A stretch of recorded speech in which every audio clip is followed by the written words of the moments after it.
നമസ്കാരം. കേരള ഓൺലൈൻ ന്യൂസിൻ്റെ പ്രേക്ഷകർക്ക് യൂത്ത് ഐക്കണിൻ്റെ മറ്റൊരു ലക്കത്തിലേക്ക് സ്വാഗതം.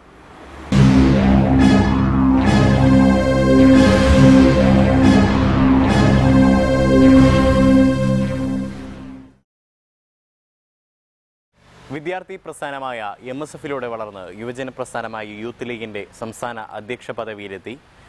ഒടുവിൽ വയനാട് ചുരമിറങ്ങി കണ്ണൂരിലെത്തി അവിടെ ജനപ്രതിനിധിയായി കണ്ണൂർ ജില്ലയ്ക്ക് ഉണർവേകിക്കൊണ്ടിരിക്കുന്ന KM ഷാജി MLA ആണ് ഇന്ന് യൂത്ത് ഐക്കണിൻ്റെ അതിഥിയായി നമ്മോടൊപ്പം എത്തുന്നത്.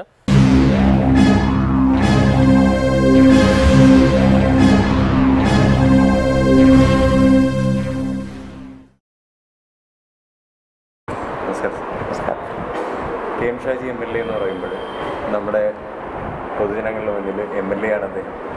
ഒരു യുവജന രാഷ്ട്രീയ സംഘടനയുടെ പ്രതിനിധിയാണ് അദ്ദേഹം. ഇത്തരം തിരക്കുകൾ പലപ്പോഴും സ്വകാര്യ ജീവിതത്തെ ബാധിക്കാറുണ്ട്. ഇല്ല സ്വകാര്യ ജീവിതം എന്ന് പറയുന്നതിന് അങ്ങനെ ബാധിക്കാത്ത വിധത്തിൽ ഷെഡ്യൂൾ ചെയ്തിട്ടാണ് നമ്മളുടെ ലൈഫ് എന്ന് പറയുന്നത്. ഒരാൾക്ക് പ്രാഥമികമായിട്ട് ബാധ്യത അവനവൻ്റെ വ്യക്തിത്വത്തോടാണ്, പിന്നെ കുടുംബത്തോടാണ്.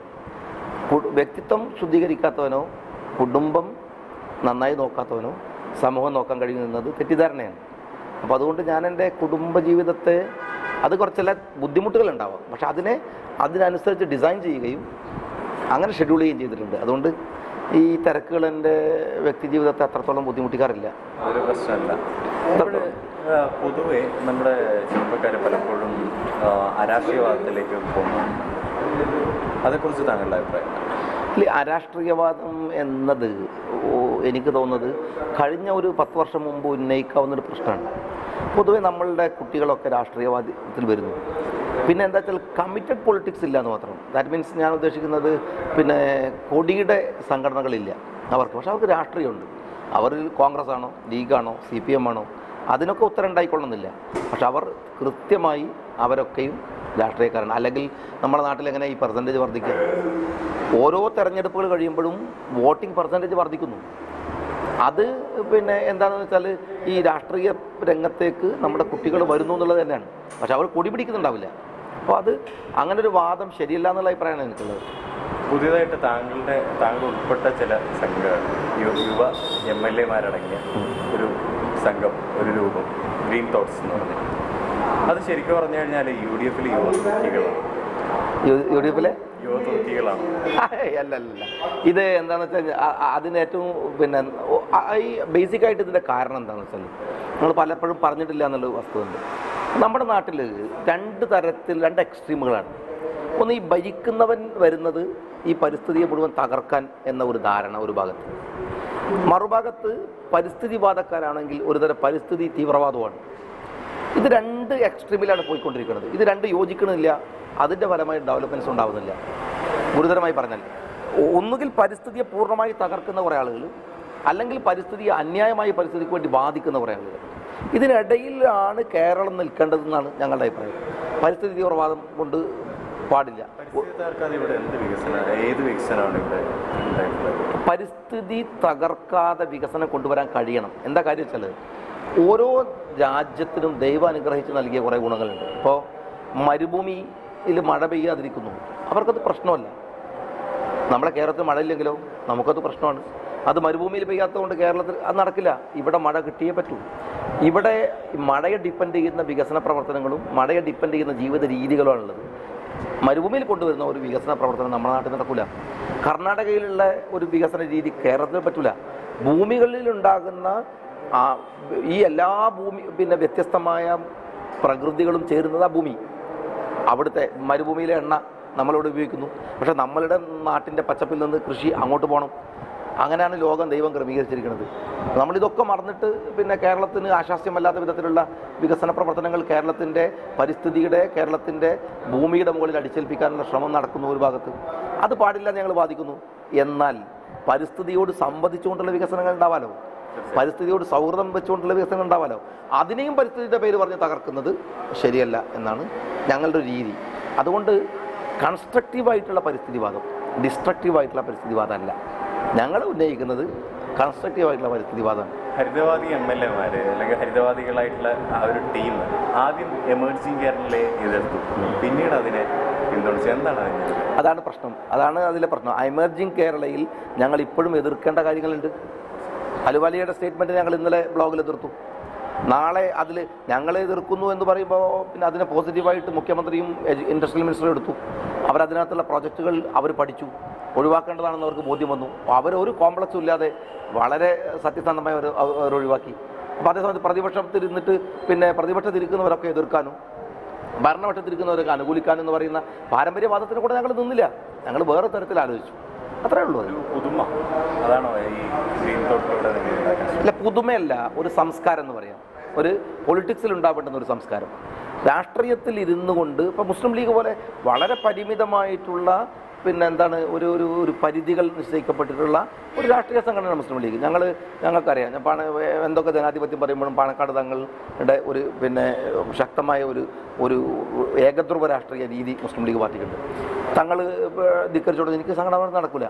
പക്ഷെ അവർ പോലും പോസിറ്റീവായിട്ട് എടുക്കുന്നു ഞങ്ങളെ. അതിനകത്തിരുന്നിട്ട് ഞാനടക്കം ചെയ്യാൻ ശ്രമിച്ചൊരു കാര്യം എന്താ വെച്ചാൽ, ഭരിക്കുന്നവരൊക്കെ എസ് എസ് എന്ന് വിളിക്കേണ്ടവരും പ്രതിപക്ഷത്തിരിക്കുന്നവരൊക്കെ നോ നോ എന്ന് വിളിക്കേണ്ടവരെന്നല്ല. രണ്ടും ആവാം. പ്രതിപക്ഷത്തിരുന്നിട്ട് നമുക്ക് എസ് പറയാൻ കഴിയണം, ഭരണപക്ഷത്തിരുന്നിട്ട് നമുക്ക് നോ പറയാൻ കഴിയണം. ഞങ്ങൾ കേരളത്തിൽ ഉണ്ടാക്കാൻ ശ്രമിച്ചത് ഞാൻ പറഞ്ഞല്ലോ, കൺസ്ട്രക്റ്റീവായിട്ടുള്ള ഒരു രാഷ്ട്രീയ സംസ്കാരമാണ്.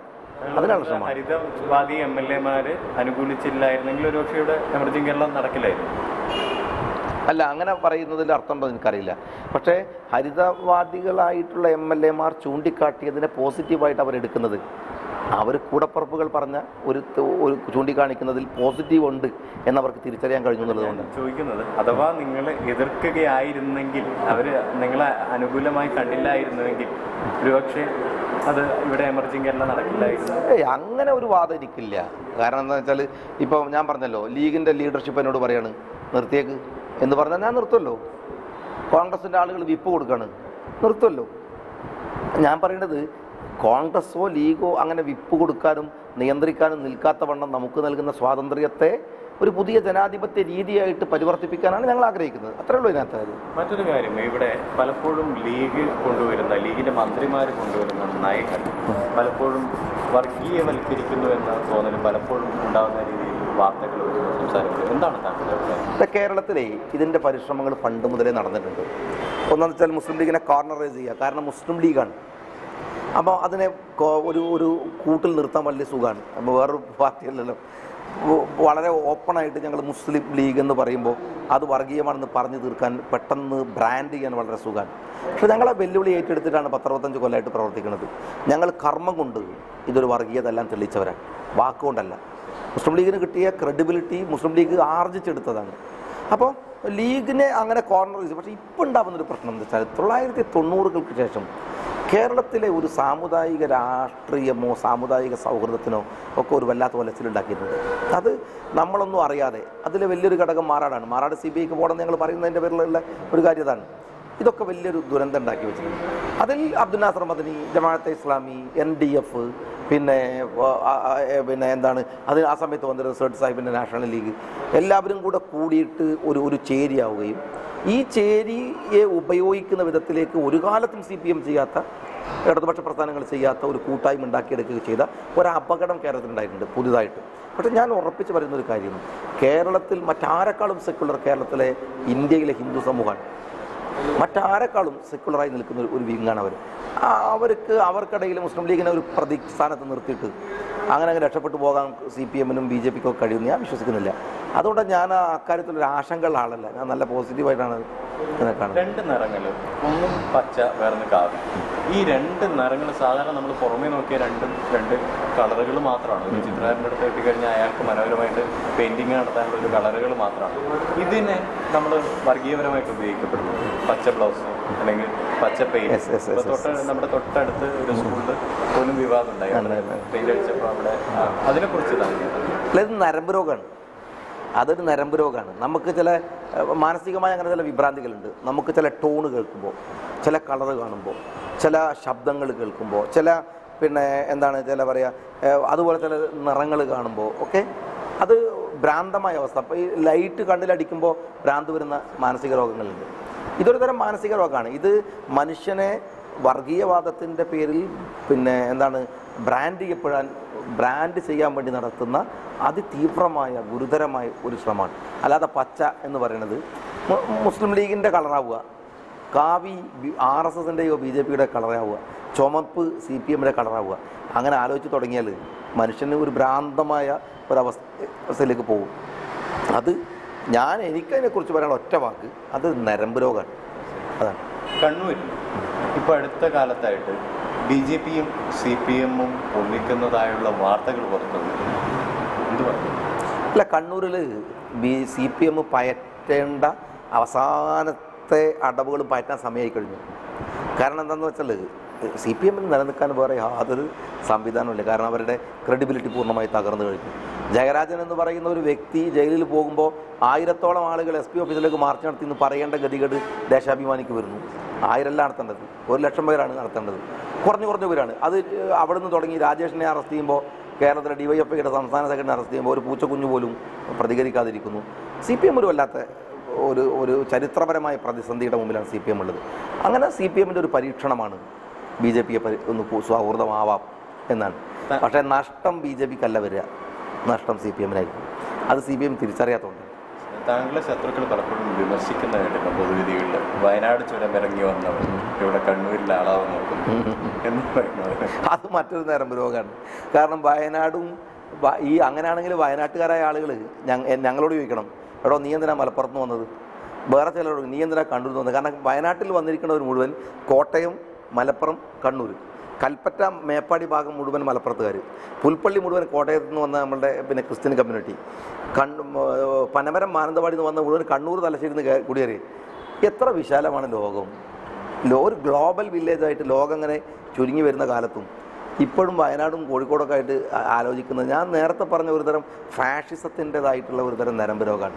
പ്രാദേശിക വാദങ്ങൾ ഉന്നയിക്കുക എന്നൊക്കെ പറയണത്. അതിനൊക്കെ ഞാനതിലൊന്നും അങ്ങനെ ഒരു ഗൗരവത്തിലൊന്നും കാണുന്നില്ല. തന്നെ പോപ്പുലർ ഫ്രണ്ട്, അതുപോലെ NDF, അതുപോലെ SDP, ഈ പാർട്ടികൾക്കെതിരെ ഏറ്റവും കൂടുതൽ മുസ്ലിം ലീഗിലും ഒരുപക്ഷെ പുറത്തുള്ള രാഷ്ട്രീയ നായകർ ഏറ്റവും കൂടുതൽ വിമർശനം ഉന്നയിക്കുന്ന ആളെ കാണുന്നത് താങ്കളെ. എന്താണ് അവരോട് ഇത്ര ഒരു വിരോധം? എനിക്കവരോട് യാതൊരു വിരോധമില്ല. ഐഡിയോളജിക്കലാണ്. അങ്ങനെയെങ്കിൽ എനിക്ക് മാധ്യമത്തിന് ജമാഅത്ത് ഇസ്ലാമിയോട് കോംപ്രമൈസ് ചെയ്യാമല്ലോ, RSSനോട് കോംപ്രമൈസ് ചെയ്യാമല്ലോ. ഐഡിയോളജിക്കലാണ്. NDFുമായി ബന്ധം ഞാൻ ശക്തിപ്പെടുത്താനുള്ള കാരണം, NDF വന്ന് ഗ്രസിക്കാൻ ശ്രമിച്ചത് നമ്മളുടെ യുവ മസ്തിഷ്കത്തെയാണ്. അത് ഞാൻ വളരെ അപകടകരമായിട്ട് കണ്ടു. അതല്ലാതെ വേറെ തരത്തിലൊക്കെയാണ് നമുക്ക് നോക്കാം. അത് ഞാൻ യൂത്ത് ലീഡർഷിപ്പിൽ മുമ്പിൽ നിൽക്കുന്ന സമയത്താണ്. BJPയും RSSനെ എന്തുകൊണ്ട് ഷാജി അത്ര ശക്തമായി എതിർത്തില്ല എന്ന് ചോദിച്ചാൽ, BJPയുടെയും RSSൻ്റെയും ആളല്ല ഞാൻ. എന്നാൽ NDF പറയുന്ന പ്രതിനിധാനം ചെയ്യുന്നു എന്ന് പറഞ്ഞ മുസ്ലിം കമ്മ്യൂണിറ്റിയുടെ ആളാണ് ഞാൻ. NDFനെ എതിർക്കാതിരിക്കുക, എന്നിട്ട് RSSനെ എതിർക്കുക, ആരാ എന്നെ വിശ്വസിക്കുക? എൻ്റെ പ്രാഥമികമായ ബാധ്യത RSSനെ എതിർക്കലല്ല, NDFനെ എതിർക്കലാണ്. അതിൻ്റെ പേരിൽ ഇനി എത്ര ബ്രാൻഡ് ചെയ്യപ്പെട്ടാലും എനിക്ക് യാതൊരു മടിയില്ല. ഞാൻ ഒരു മുസ്ലിം എന്ന നിലക്ക് എൻ്റെ ആദ്യത്തെയും അവസാനത്തെയും ബാധ്യത NDF എന്നല്ല, മുസ്ലിം കമ്മ്യൂണിറ്റിക്കകത്ത് നിന്ന് വരുന്ന തീവ്രവാദത്തെ എതിർത്ത് തീർപ്പിക്കൽ തന്നെയാണ്. അതുകൊണ്ട് ഞാൻ IB ചാരൻ എന്നെ കുറിച്ച് വിളിക്കണം. IB ചാരൻ എന്ന് പറഞ്ഞാൽ എന്താ കുഴപ്പം? ഞാൻ IBക്ക് ചാരപ്പണി പോലല്ല, നേരപ്പണി എടുക്കാൻ തയ്യാറാണ്. IBയിൽ ജോലി ഇട്ടാണ് ഞാൻ ചെയ്യും. കാരണം IB പാകിസ്ഥാൻ സംഘടനയൊന്നുമല്ല, ഇന്ത്യയുടെ രഹസ്യാന്വേഷണ വിഭാഗമാണ്. IBക്ക് ഈ നാട്ടിൽ എന്തെങ്കിലും ചോർത്തി കൊടുക്കുക എന്ന് പറഞ്ഞാൽ, IBക്ക് വേണ്ടി ഒരു പണിയെടുക്കുക എന്ന് പറഞ്ഞാൽ, ഞാനത് രാജ്യസ്നേഹത്തിൻ്റെ ഭാഗമായിട്ട് കരുതാണ്. അവിടെ എനിക്ക് അങ്ങനത്തെ ആരോപണങ്ങളെക്കുറിച്ചൊന്നും ഞാൻ ഭയപ്പെടുന്നില്ല. NDFന് അതിൻ്റെതായ പ്രശ്നങ്ങൾ ഉണ്ടായിട്ടുണ്ടാവും, ഞാൻ എതിർക്കുന്നത് കൊണ്ട്. പക്ഷേ ഈ ലീഗിൽ ഏറ്റവും ശക്തമായി എതിർക്കുന്നു എന്ന് പറയുന്നത് ശരിയല്ല. കാരണം ലീഗിൽ ഏറ്റവും ശക്തമായി ജമാഅത്തെ ഇസ്ലാമിയെ എതിർത്തത് NDFനെ എതിർത്ത് പാണക്കാട് സയ്യിദ് മുഹമ്മദ് ശിഹാബ് തങ്ങളാണ്. തങ്ങളുടെ അനുഗ്രാഹീസുകൾ എനിക്കുണ്ടായിരുന്നു. ഷാജി നീ ചെയ്തോ എന്ന് പറഞ്ഞു. എൻ്റെ ശബ്ദം എല്ലാവരെക്കാളും കുറച്ച് ഉയർന്നതാണ്. ഞാൻ കുറച്ചുകൂടെ ചടുലമായി നിൽക്കാൻ ശ്രമിക്കുന്ന ഒരാളാണ്. അതുകൊണ്ട് ഞാൻ ശ്രദ്ധിക്കപ്പെട്ടു എന്ന് മാത്രം. എൻ്റെ ശബ്ദം പക്ഷേ ഒരു കമ്മ്യൂണിറ്റിയുടെ മുഴുവൻ മഹാഭൂരിപക്ഷത്തിൻ്റെ ശബ്ദമായിരുന്നു. മറ്റൊരു കാര്യം എന്ന് വെച്ച് കഴിഞ്ഞാൽ, നമ്മുടെ ക്യാമ്പസുകളിൽ ഇപ്പോൾ വർഗീയ ശക്തികൾ പിടിമുറുക്കും എന്നുള്ളൊരു സൂചനകൾ കണ്ടു. അതിനെതിരെ നമുക്ക് നമ്മുടെ പുതിയ വളർന്നു വരുന്ന യുവതലമുറയ്ക്ക് എന്ത് ചെയ്യാൻ പറ്റും? ഒരു കാലഘട്ടത്തിൽ ക്യാമ്പസുകൾ എന്ന് പറഞ്ഞു കഴിഞ്ഞാൽ അത് സർഗാത്മകതയുടെ എതിർത്തായിരുന്നു, അല്ലെങ്കിൽ നല്ലൊരു രാഷ്ട്രീയത്തിൽ എവിടെയാണ് നമുക്ക് അപജയം സംഭവിച്ചത്? ക്യാമ്പസുകളിലെ ഒരു അപകടം ഞാൻ മനസ്സിലാക്കുന്നത്, ഒന്ന് നമ്മൾ ഈ ക്യാമ്പസുകളിൽ നിന്ന് രാഷ്ട്രീയത്തെ പൂർണ്ണമായി മാറ്റാനുള്ള ശ്രമം നടക്കുന്നു എന്നുള്ളതാണ്. സ്കൂളുകളിൽ രാഷ്ട്രീയം അവസാനിപ്പിച്ചതിനോട് എനിക്ക് വ്യക്തിപരമായി വിയോജിപ്പുണ്ട്. ഞാനൊരു പക്ഷേ വിദ്യാർത്ഥി രാഷ്ട്രീയം കഴിഞ്ഞ് യുവജന രാഷ്ട്രീയവും കഴിഞ്ഞ് എക്സ്റ്റാബ്ലിഷ്മെൻറ്റിൻ്റെ കൂടെ നിൽക്കാനുള്ള സമയമായി വരുന്ന ആളാണ്. നാളെ എനിക്കത് എത്ര പറയാൻ കഴിയുന്ന എനിക്കറിയില്ല. പക്ഷേ ഞാൻ ഇപ്പോഴും പറയുന്നത് സ്കൂളുകളിൽ നിന്ന് രാഷ്ട്രീയം എടുത്തു കളഞ്ഞ് തെറ്റാണ്. അത് മുസ്ലിം ലീഗിൻ്റെ അടക്കം വിദ്യാഭ്യാസ മന്ത്രി ചെയ്ത കാര്യമാണ്. പക്ഷേ ഞാൻ അന്നും അനുകൂലിക്കുന്നില്ല, ഇന്നും ഞാനതിനെ അനുകൂലിക്കുന്നില്ല. കുട്ടികൾ രാഷ്ട്രീയമായിട്ട് തന്നെ ചിന്തിക്കുകയും രാഷ്ട്രീയമായി വിചാരിക്കുകയും ചെയ്യണം. രണ്ടാമത്തെ കാര്യം, ഈ വിദ്യാഭ്യാസ രംഗത്ത് അതിൻ്റെ സർവീസ് ഗവൺമെൻറ് എടുത്തു കളഞ്ഞു എന്നുള്ളതാണ്. ഇപ്പം എന്തായി, എഡ്യൂക്കേഷൻ എന്ന് പറയുന്നത് കുറേ മുതലാളിമാരുടെ മാത്രം ഏർപ്പാടായി. അൺഎയ്ഡഡ് മേഖലയിൽ വ്യാപകമായി വരുന്ന സ്കൂളുകൾ, മുസ്ലിം കമ്മ്യൂണിറ്റിക്ക് വേറെ സ്കൂള്, ഹിന്ദു കമ്മ്യൂണിറ്റിക്ക് വേറെ, ക്രിസ്ത്യൻ കമ്മ്യൂണിറ്റിക്ക് വേറെ, എന്നിട്ട് ഗൾഫിൽ നിന്ന് കുറച്ച് പൈസ ഉണ്ടാക്കി വന്ന് സ്കൂൾ തുടങ്ങുക. അവിടെ മുസ്ലിം കുട്ടികൾ മാത്രം ക്യാമ്പസിൽ വാട്ടർ ഡേറ്റ് കമ്പാർട്ട്മെൻറ്റിനകത്ത് കുട്ടികൾ നിൽക്കണം. ഇവരുടെ കമ്മ്യൂണിക്കേഷനിൽ അവർക്ക് പരസ്പര സംവാദങ്ങളും ഉണ്ടാക്കാൻ കഴിയുന്നില്ല. അങ്ങനെ ഒരു കമ്മ്യൂണിക്കേഷൻ നടക്കാതെ നിൽക്കുന്ന ഒരു നാട്ടിൽ ഞാനൊക്കെ ഗവൺമെൻറ് സ്കൂളിലേക്ക് പഠിച്ച ആളാണ്. കിലോമീറ്റർ നടക്കണം. ഞങ്ങളെല്ലാ ജാതി മതം ഒരുമിച്ച് എന്താണെന്ന് ആർക്കും അറിയാം. നമ്മളൊക്കെ ജാതി വേറെയാണ് മതം വേറെയാണെന്നൊക്കെ അറിയുന്നത് കുറച്ച് വലുതായപ്പോഴാണ്. യതി പറഞ്ഞാൽ മതി. അന്നാണ് ഞാനൊരു എന്താ മോശക്കാരനാണെന്ന് അറിയുന്ന ഒരു പ്രയോഗം യതിയുടേതുണ്ട്. നമ്മളൊക്കെ പിന്നെ അറിയണത്. അപ്പോൾ വിദ്യാഭ്യാസ രംഗത്ത് സംഭവിച്ചുകൊണ്ടിരിക്കുന്ന രാഷ്ട്രീയവും സാമ്പത്തികവുമായ ഇടപെടലുകളാണ് സത്യത്തിൽ നമ്മളുടെ കുട്ടികളിലേക്ക് ഈ വർഗീയത വരുന്നു എന്നുള്ളത്. പക്ഷേ നിങ്ങൾ പറഞ്ഞ വളരെ പ്രധാനപ്പെട്ട ഒരു കാര്യമാണ്. വളരെ സങ്കടപ്പെടുത്തുന്ന വിധത്തിലാണ് ഇപ്പോൾ ഈ ചിന്തകൾ വന്നുകൊണ്ടിരിക്കണം എന്നുള്ളത് ഒരു പ്രയാസമാണ്. എങ്ങനെയുണ്ട് കണ്ണൂരുകാരുടെ സ്നേഹം? കണ്ണൂരുകാരുടെ സ്നേഹമാണ് കണ്ണൂരുകാരുടെ കുഴപ്പവും. വളരെ നിഷ്കളങ്കരാണ്. അവർക്ക് എല്ലാവർക്കും അവരെ ഉപയോഗിക്കാം. കണ്ണൂർ പോലെ കമ്മിറ്റഡ് ആയിട്ടുള്ള ആരും തല്ലുന്നത് കൊല്ലുന്നത് ഒന്നും അവരവർക്ക് വേണ്ടിയല്ല, മറ്റുള്ളവർക്ക് വേണ്ടിയാണ്. അതൊരു കണ്ണൂർക്കാരുടെ സ്നേഹവും ഇഷ്ടവും അവരുടെ നന്മയുമാണ് കണ്ണൂരിനെ ഒരു ശാപമാക്കി മാറ്റാൻ പലരും ഉപയോഗിക്കുന്നത്. താങ്കളുടെ സ്വപ്നം പോലെ മറ്റൊരു CH ആയിട്ട് കേരളത്തിന്റെ അടുത്ത മുസ്ലിം ലീഗിന്റെ മുഖ്യമന്ത്രി മാറട്ടെ എന്ന് ആശംസിക്കുന്നു. ഇനിയും നല്ലവിധ പ്രവർത്തനങ്ങൾ തുടരട്ടെ എന്ന് ആശംസിക്കുന്നു. വളരെ നന്ദി.